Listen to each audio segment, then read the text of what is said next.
My name is Sarah. I'm 25 years old and work for a local company.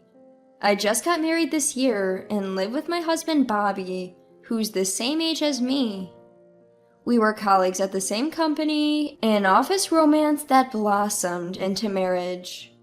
Bobby has always shared a lot about his family, and he is very family-oriented. When I heard this, I felt he was a very kind person. Perhaps because he values the home so much, Bobby is very proficient in all household chores. Since we will continue to work in the future, I'm grateful for Bobby's high level of domestic skills. One day, when we went to meet Bobby's family in preparation for our marriage, only my mother-in-law was there. It turned out Bobby's father had passed away a few years ago. Bobby had been living alone after his father's death, but moves back home to live with his mother. She isn't old enough to receive Social Security benefits yet. Having been a stay-at-home mom all her life, she's surviving on the savings left by Bobby's father, but that's going to run out at some point. Concerned about his mother's living conditions, Bobby moves back home and was providing her with financial support. That's why she seemed anxious about Bobby leaving home after our marriage. Although Bobby and his mom wanted me to live with them, I wasn't really enthusiastic about the idea. That's because all the acquaintances I knew who had lived with their in-laws didn't have successful marriages. Living in someone else's home, even if it's Bobby's family's home, might be stressful. I wanted to avoid that, so I was against living together at this point. When I gently declined the offer to live together, my mother-in-law seemed a bit down. Seeing that, I suggested renting an apartment near her home. That won't be so lonely. Seeing her look relieved, I felt a great sigh of relief. Bobby seemed satisfied too, thinking it'd be okay if he could continue to provide for his mother while living nearby. As for the money for his mother, it seemed to come from Bobby's salary, so I didn't intervene. Perhaps relieved, my mother-in-law seemed genuinely happy about our marriage. I can't believe my son is marrying such a beautiful woman. It's like a dream. That's very kind of you. You don't have to be modest, Sarah. You're a wonderful person. Her words were so direct, I couldn't help but blush. Thinking of her smiling face, I believed happy days were ahead. After we started living in the nearby apartment, my mother-in-law began to visit us often. She would arrive in time for when we returned from work, bringing takeout food with her. She'd come over for dinner 3 or 4 times a week, so we spent half the week eating dinner with her. Cooking after work can be quite tiring, so it was very appreciated to have meals already prepared. However, knowing she was struggling financially, I was a little worried about her frequently buying takeout for us.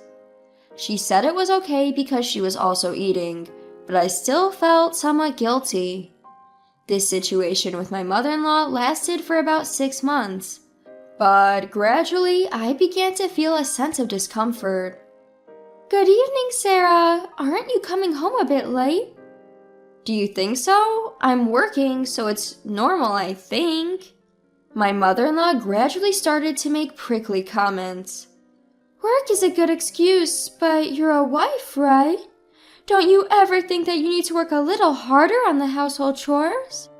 She seemed annoyed that I was coming home at the same time or later than my husband. I manage because I'm the one who brings home the dinner, but you don't seem to cook much. Are you making proper meals for my son? I usually do. Depending on when we get home, there are days when my husband cooks too. That's how we share the chores. You have my son making the meals? What the hell? She reacted dramatically, and I was surprised by her vehemence. My husband has no complaints about sharing the housework. It's not practical for me to be the only one doing it. My wry smile and response seemed to rub her the wrong way, and she turned sour. Don't laugh it off. As a wife, you have to be more proactive in doing the household chores. Although my mother-in-law continued to deliver deli food to our house, I wondered if she was doing her own housework, but I didn't voice my suspicions. I've been delivering dinner to your place for half a year now, but you don't do anything for us. I appreciated her bringing us food, but I never asked for it. Besides, she eats what she brings over to our place. She doesn't wash the dishes we use, I do that, so she must have some leisure too. I thought she was being kind by doing this, but that wasn't the case. She was trying to find a reason to have me do the housework at her place. But I didn't actually ask for it. Don't repay kindness with ingratitude. Instead of saying unnecessary things, help out with our housework a little. I have a job, so that's quite difficult. You're so arrogant, even though my son earns more. Don't get carried away just because you're working. My mother-in-law probably doesn't know about my husband's income.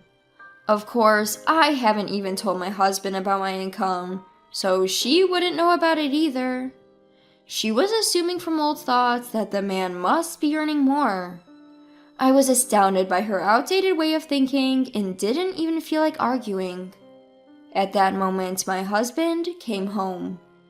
I'm home. Mom, you're here. Oh, Bobby, I brought dinner again today, but I'm going home now. You're leaving today? I always feel bad for having you bring us deli food. Thanks. Oh, and here's the money for this month.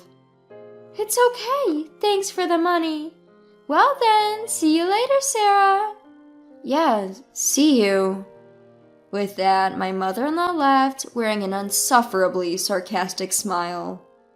To make matters worse, she never speaks ill of me in front of my husband, Bobby. It would be easier to explain the situation if she did the same in front of him, but she doesn't. She always played the good mother in Bobby's presence. Despite thinking that Bobby might not understand my mother-in-law's true nature, I reported what she has been saying to me. Can we talk? What's up? Your mom has been quite harsh on me lately. Today again, she told me to come over and do the housework. Oh, really? I have my job and I'm tired every day, so when I said I couldn't, she got angry. Bobby didn't quite seem to get what I was saying. Well, my mom just cares a lot about you, Sarah. Maybe she was just being a bit strict. With a carefree look, he continued. She just wants you to be a good wife for me, Sarah. You should be grateful. Even after explaining what was being said to me, Bobby didn't understand. Far from it, he started to argue that his mother was right. He affirmed his mother's actions and didn't take my concerns seriously. Feeling that further discussion was futile, I decided not to bring up my mother-in-law anymore. Hey, Sarah! Is this apartment owned by your parents? My mother-in-law, who had come over to our house as if it were the norm, suddenly said this. With Bobby out shopping, she started whispering, which made me uneasy. In reality, we were living in an apartment owned by my parents, but I had never mentioned that to my mother-in-law. Yes, but how did you know that? I heard it from my son. You own other apartments too? I sighed deeply, hoping my mother-in-law wouldn't notice. I didn't want her to know, but it seems like Bobby had told her without thinking. It seems so, but the apartments belong to my parents, so I have nothing to do with them. That can't be. By the way, your parents must have a decent passive income, right? Judging from the way my mother-in-law was talking, I had a bad feeling. I'm not really sure about that. I have nothing to do with the apartment business. My mother-in-law seemed irritated that I wasn't engaging with her properly. Even after Bobby came home, she continued to wear a disgruntled expression. Mom, what's wrong? Sarah's parents, they own several apartments, right? I didn't know they had so much wealth. Sarah, were you hiding this from my mom? Bobby, too, started to blame me with this expression. Hide what? It's not even my money. It's my parents' money we're talking about. Right. Sarah, you said you couldn't help with house chores, right? You don't have to help, but could you increase the amount you send home instead? What? I mean, you're not even paying rent, and your parents have money. A little bit more won't hurt. I was shocked by my mother-in-law's selfish words. I pay my rent diligently, and I don't get any particular assistance from my parents.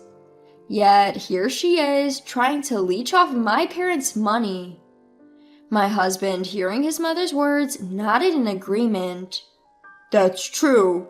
It's not right to hog all the money, including that of our parents. Sarah, let's ask your parents to send us money. My son, I knew you'd understand. So, how much do we need? Well, just a little bit is fine. How about $2,500? $2,500? My husband and mother-in-law didn't stop their outrageous conversation. At this rate, they might contact my parents and force them into sending money. To prevent this, I vehemently refused. I've told you time and again, I cannot send my parents money. As I raised my voice, my mother-in-law clicked her tongue. You have such a bad attitude for a daughter-in-law.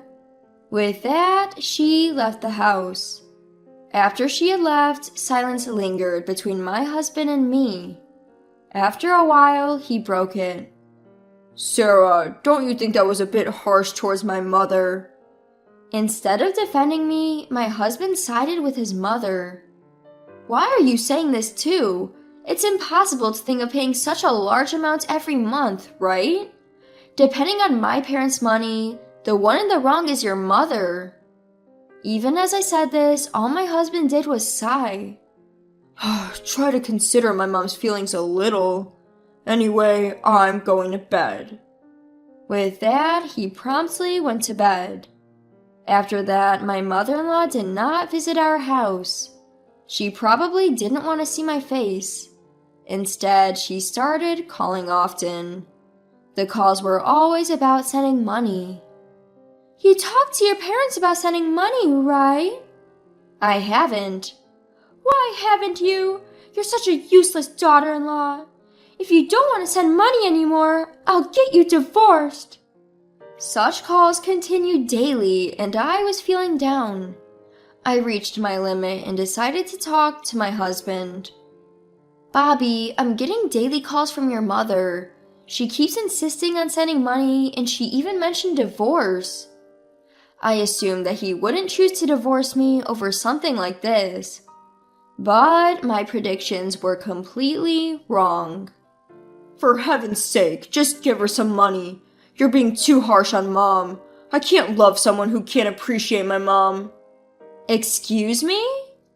Bobby's response was the polar opposite of what I thought. His words made me come to my senses. I can't love someone who would defend his mother's greedy opinions over his wife. I completely lost all feelings for my husband, who sided with his mother till the end and arranged for a meeting with my mother-in-law. Oh, Sarah dear, calling me over to your house. Is there some good news you want to share? My mother-in-law was beaming, certain that I had decided to give her money. Well, it might be good news for you. I said that and showed her the filled-out divorce papers. I really don't want to send you money, so I'm getting a divorce, just as you said. Bobby said he can't love me anymore, so it's okay, right? What? Also, I'm the one on the lease for this apartment. Please sign the divorce papers quickly and move out. Looking at the divorce papers, their faces turned pale as a sheet. No way! I might have mentioned divorce, but it was a joke. I had no other choice because you're being so stingy. I was kidding too. Don't take it seriously. The two of them, desperate for money, were pathetically making excuses. Not a single apology was directed towards me. I felt nothing for these two who only thought about themselves. I see, but it was you who suggested the divorce, right? I just followed through. As they realized that I was serious about the divorce, the two of them started to get frustrated. All you had to do was cough up the money. I can't stand that self-righteous attitude of yours. Cut it out! Facing the two of them who started shouting, I showed my phone and said, I've recorded everything you've said. I might be able to get some compensation if I take this to a lawyer. Or should I call the police right now? Upon realizing I had evidence, they quieted down instantly. Realizing his fate, Bobby filled out the divorce papers, packed his belongings, and left, never to return to this house again. But my mother-in-law was a different story. After the divorce was finalized, I started living freely. Bobby moved back to his parents' house.